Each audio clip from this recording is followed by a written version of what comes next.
Hi everyone.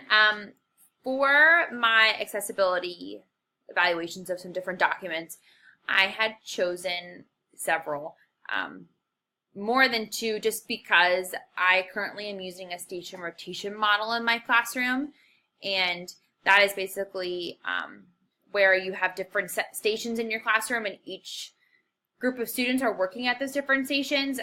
They could be working on something different than each other, but one station is led by the teacher and the other stations are led by something else. And I like to think of the one station being teacher-led, the one station being student-led, and it's individual, and then the other station will be collaborative. So I use a lot of technology during those times because my students are always more engaged when I use technology. So especially if I'm asking them to do something independently, I like to try and put that in there, even if it's just changing a document from paper to becoming digital. So I really, after reading these different resources, it kind of gave me a moment to think about all these documents that I'm having my students do online and if they're accessible to all of my learners. So the first document here is a PDF, and I am kind of still looking for some more tips on PDF and how to make it more accessible, because this really document kind of shows us how to make, really how to convert different documents to a PDF. But I am looking for ways to make a PDF, if you have images and things, how can you put that alternative text in there? So if anybody has any suggestions, please send them my way. But for starters, this document alone, I remember using in my classroom just several months ago, and some of my students and my struggling students had a really difficult time with it. And I was, kind of pondering, what could I do differently to make this better for my students? How can I differentiate my instruction for them? And I kind of realized, and one of my students pointed out to me, and she said, "Miss Allison, I just kind of get lost in the paper." So, and this particular student has ADHD. And so I was thinking, how can I support this student with not getting lost in this paper? And, they were kind of getting confused with which side is for what and what means what. So I kind of changed it up a little bit, and I added color. And the color portion is for, on the left side is for one object we're comparing, and then the orange side is for the other object we're comparing, and then the green is obviously for what is similar about them. When I was looking at different Word documents and the things that make it more accessible, color was something that comes into play. And it talks about making sure there's enough color contrast between the font and its backgrounds, and also between the two different colors. So if I'm looking at this, there's a clear difference between which one is which. And if there wasn't, I could always go back and change it to be like maybe a yellow and a blue to make it even more accessible to my students. And also, don't use color alone to convey meaning. So again, if I'm comparing something, I shouldn't just have the colors. I need to make sure it's important to have that compare and contrast, that alike and that word different, so that my students know what is going on in all of those things. This is a representation of, a representation in the Universal Design for Learning. So again, I'm displaying information in a different way and in a visual way, and I'm also showing, ways that I can, and through different multimedia and different visuals with adding those colors and making it more accessible to my students. The next thing I evaluated for myself was an animal adaptation station I had one of my students complete. So this was one of my stations during my station rotation model, and what they were supposed to do was watch a video about animal adaptations, and then they were supposed to complete a sort of animal adaptations and match the animal to the adaptation.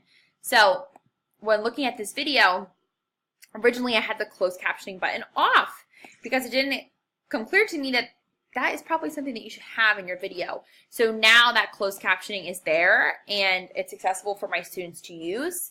And also, I really enjoy that my students only have to just click the play button. There's no link. It's very easy and simple, and it doesn't take you to another website. It just plays right in the PowerPoint for you. When it comes to this here, I added alternate text, and I remember my students asking me, Ms. Allison, is this supposed to be a gecko? Is this supposed to be a lizard? What is this supposed to be? Is this supposed to be a turtle? Is this supposed to be a tortoise? Is this supposed to be a black bear, a brown bear, a polar bear? I'm not sure because of the color. So I added that alternate text so my students know exactly what the different animal is, that this is a chameleon, and so forth. I also added alternative text to the actual document itself. That way, if my student was unable to read, they would be able to listen to it, get the directions, and then each box is also labeled with what it says. So that way they're easily able to see what it is exactly that they are supposed to do. This is a great way of just modifying the basic curriculum, especially with closed captioning, and that is a tier 1 level differentiation. So adding your simple closed captioning for your students. The last document I wanted to look over was something that was extremely eye-opening for me because I ran into some problems when I was doing this in my classroom. And for starters, with headings, I had this direction on this side of the document, so my students aren't quick to notice the number 1 and the number 2. They're just quick to notice that there's 2 different sections of words.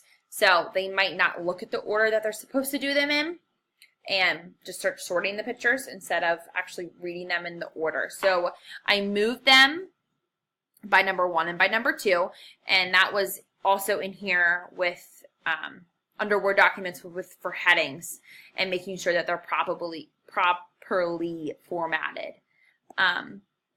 And another big thing was that when I was doing this activity in my classrooms, my students had a really hard time seeing what the text said with the visual. And as you are probably looking at this document right now, you're probably thinking the exact same thing. It's really hard to see. So I ended up having to print out this document and post it on my front board for my students to look at so they could see what it actually said. Well, this is not realistic. If I were to do this in a cyber school, I would not be able to print it out for my students and post it on the front board for them to look at. So I added that alternative text so that my students could actually see what the picture was showing them. Because if you look at this picture here, for example, I'm looking at it and I think it's a girl turning off the lights. And I'm immediately saying, oh, that is definitely helpful to the environment. But the caption says, leaving the lights on in the house. So she's actually turning the lights on. So just by simply adding that text in there and that so they can actually listen and what it's supposed to be doing, that way my students can easily sort those pictures. And then down here, the second task was that they are supposed to create 2 or more goals for yourself to become more helpful to the environment. So this, I think, kind of touched upon several different things. For Universal Design for Learning, I think that this really hits action expression. My students are creating goals for themselves, and they can express it in their own way. Something else that I think that this touches upon is a Tier 3 intervention. I have not many, but I have some students in my classroom that have learning disability. I have several students, 3 students in my classroom who are English language learners, and their spelling is just really, really difficult for them. So by allowing my students to type words into the computer, they are able to use spell check. That way I'm not assessing if their spelling is correct.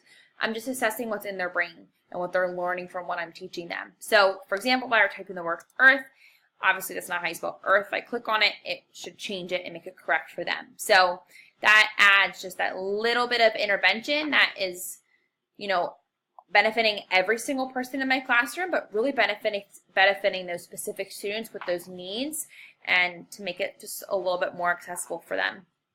So I really hope this was helpful for you. I use Google for almost everything, Google Slides and Google Docs, and I really enjoy using them in my classroom. I'm really excited that I just learned all these different ways to make it even more accessible for my students. Thank you so much.